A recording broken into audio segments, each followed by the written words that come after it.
Bueno, continuamos aquí en Abriendo la Mañana y en estos momentos vamos a hablar de salud. Vamos a hablar de salud, de complicaciones, de una enfermedad que cada año va captando cifras verdaderamente escalofriantes, y es el tema del cáncer. Y para ello tenemos aquí a la doctora Natalie González, quien es oncóloga.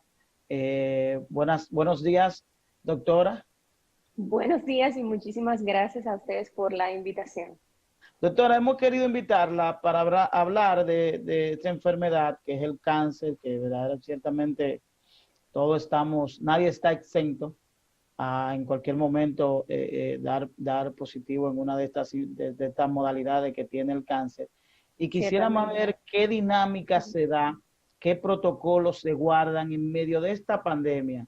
Es decir, tenemos una preocupación ya a través de esta pandemia que es el coronavirus, pero en el tema de un paciente de cáncer, esto se duplica, el cuidado.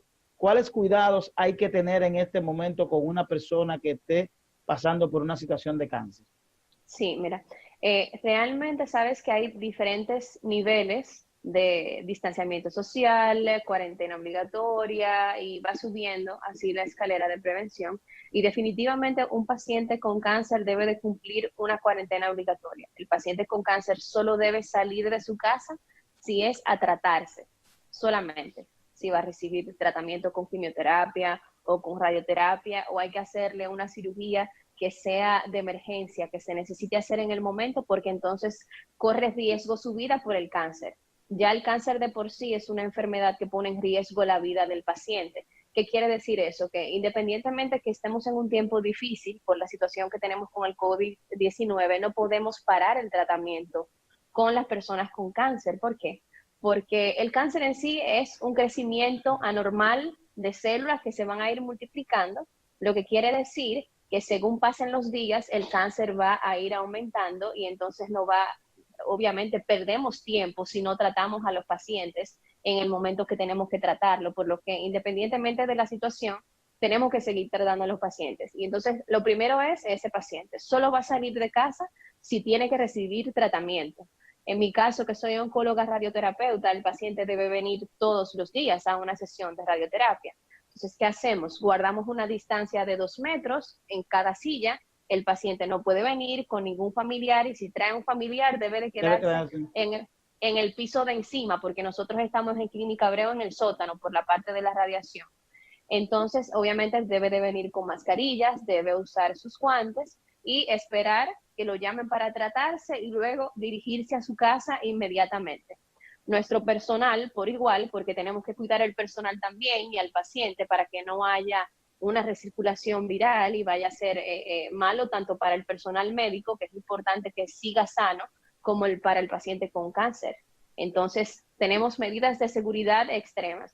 Yo me solté el pelo para conversar con ustedes, pero yo estaba aquí toda vestida y cambiada y con mascarillas y demás porque estoy aquí en la clínica en este momento. Ustedes están en su consultorio en Entonces, este momento. estamos aquí en el consultorio. Mira, aquí tengo yo mi gorrito y mi mascarilla que me lo acabo de quitar solo para conversar contigo. Excelente. Una pregunta, Sí. doctora. ¿El personal médico que trabaja con pacientes oncológicos solo es para esa área? No presta atención en ninguna otra área de la clínica. No, no, solamente es para esta área. Nosotros tenemos técnicos que son los que dan la radiación en la máquina, tenemos personal administrativo que está de frente al paciente todo el tiempo, como la recepcionista, por ponerte un ejemplo, y los médicos que atendemos a los pacientes, que también estamos divididos por tiempo, porque también tenemos que guardar contingencia, Claro. obviamente, y tomando todas las medidas de protección también nosotros, como los gorritos para el cabello, porque el pelo también es un vector, usar las mascarillas y dependiendo de qué tipo de contacto tú tengas con el paciente, pues según eso entonces va a ser la protección que vamos a tener. En este momento y por las condiciones de nuestro país tenemos que pensar que todo el mundo está positivo y Sí. así es que se debe de llevar el protocolo. Si nosotros fuéramos a hacer una escala en términos de potencializar, ¿qué tanto puede afectar a un paciente con cáncer el que adquiera el COVID-19? Sabemos ya que Bueno, ya sabemos que la enfermedad tiene una alta letalidad. Entonces, en sí. un paciente de cáncer, ¿qué tanto aumenta? ¿Qué tantas posibilidades de sobrevivir existen? Eso es una muy buena pregunta. Sabes que la población normal, ahora mismo, más o menos los números que estamos manejando en el país, es una tasa de un 4,5% de letalidad. Cuando hablamos de un paciente de cáncer, un paciente que tiene su sistema inmunológico comprometido, porque ya está batallando con otra cosa, puede subir a un 15%. Puede La subir a un letalidad. 15% sí, el índice de letalidad, puede subir a un 15%. Y Wow. obviamente, eso es en sentido general del cáncer. Hay muchos tipos de cáncer Sí, diferentes. Hay sí. cánceres que son menos agresivos, algunos son más agresivos. O sea, que ese porcentaje pudiera aumentar en cuanto a la agresividad del tumor en sí también.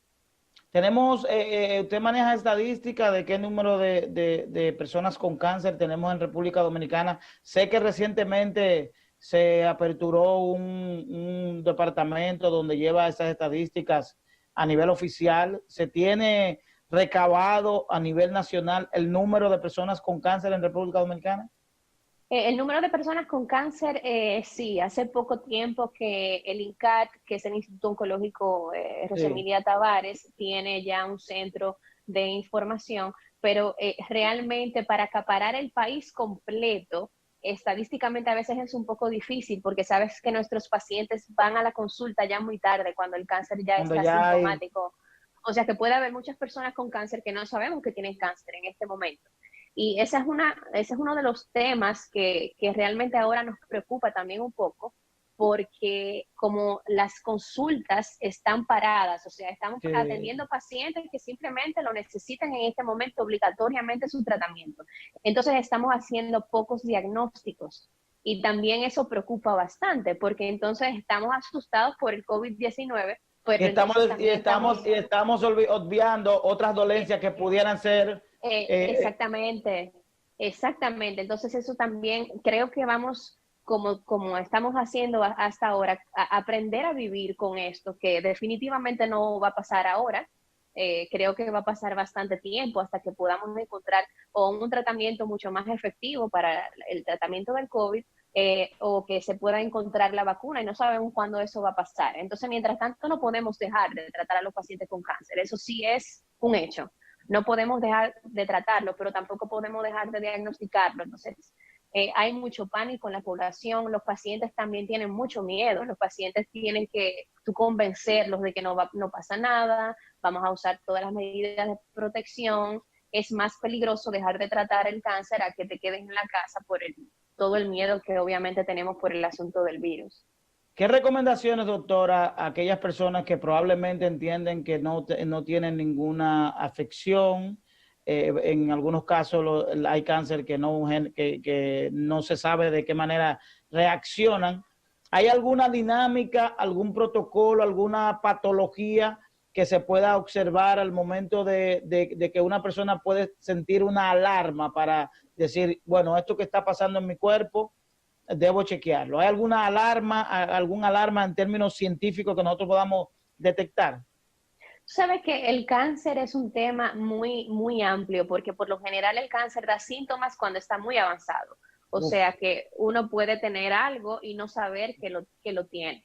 Hay ciertos tipos de cáncer que sí se pueden diagnosticar, como haciendo una mamografía con el cáncer de mama o la próstata, hacer un chequeo rutinario con el PSA.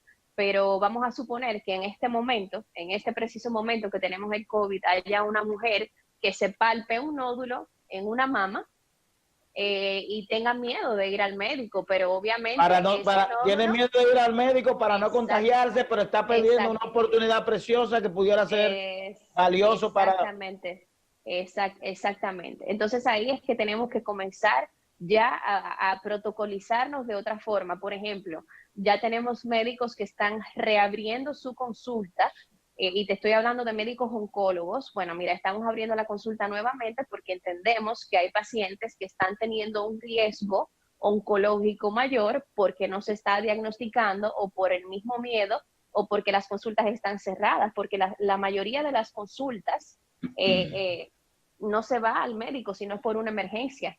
Entonces, en ese sentido, sí ya estamos reabriendo poco a poco las consultas, igualmente con todas las medidas de protección, el paciente tiene que ir con sus mascarillas y con los guantes.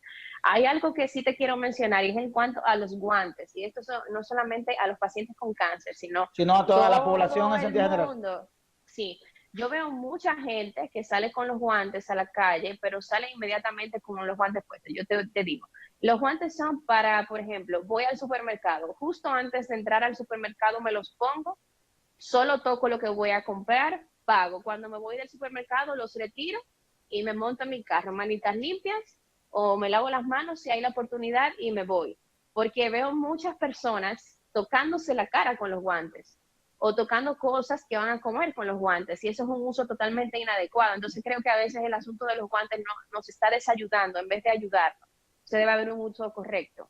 A Sí, veces así hay es. personas que trabajan en instituciones y se tocan los lentes con los guantes, o se tocan, entonces se agarran la mascarilla con el guante, y tú dices, bueno, pero ahí hay una recirculación que no es buena. Entonces hay que hacer una buena utilización de los guantes también. En mi caso yo uso doble guante, me pongo dos, a la hora de ingresar, salir, me quito uno y ya quedo con el protegido. Excelente. Finalmente, doctora, recomendaciones a personas con cáncer y ciudadanos en sentido general para protegerse en medio de esta situación en la cual todos somos una amenaza.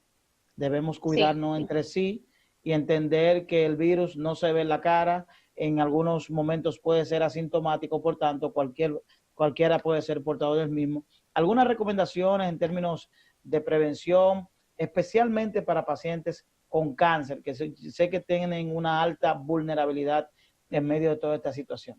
Sí, sí.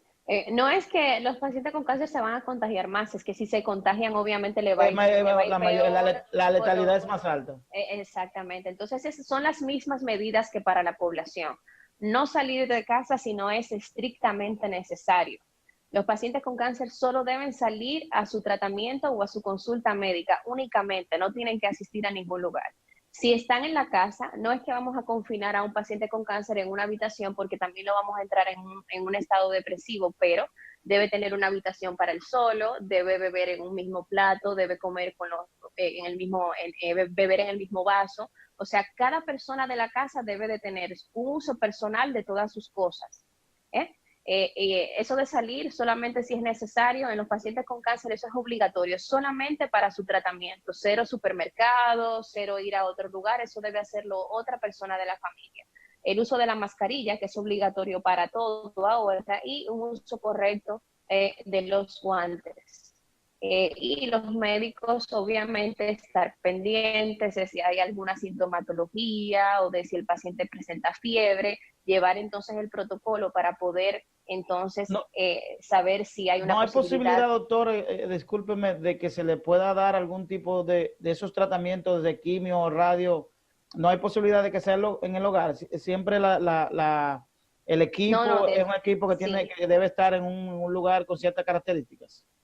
Sí, sí, eso por lo general hay diferentes tipos de quimioterapia, porque hay quimioterapias que son tomadas también, eso depende de muchas cosas, pero los pacientes que están recibiendo su tratamiento tiene que ser en el sitio donde se da su tratamiento, en este caso la radioterapia debe venir al centro, se trata, pasan 5 minutos y luego regresan a la casa. Si es la quimioterapia, ir a recibir la quimioterapia, que a veces son 4 o 6 horas, puede ser un internamiento de 1 o 2 días, depende, y luego regresar a la casa también. Nosotros también tenemos los pacientes clasificados por niveles, o sea, tenemos un nivel 1, nivel 2, nivel 3 y 4 para saber qué paciente se necesita ver primero, qué paciente tiene más urgencia, y obviamente esos son los pacientes que tienen cánceres más agresivos, pacientes que necesitan una cirugía de urgencia o pacientes que necesitan un tratamiento de urgencia de radioterapia. Así es, agradecer a la doctora Natalie González, quien es oncóloga, ya ustedes escucharon, de la Clínica Abreu, con quien estuvimos conversando a propósito de la combinación, cómo manejar el tema del COVID-19 y un paciente con la condición de cáncer. Informaciones de mucho interés, de mucho valor en estos momentos, y a la doctora la vamos a seguir convocando para hablar de estos temas de salud que son muy importantes en este momento. A ustedes convocarlo para que continúen con el contenido de Abriendo la Mañana por aquí, por Super Canal 33.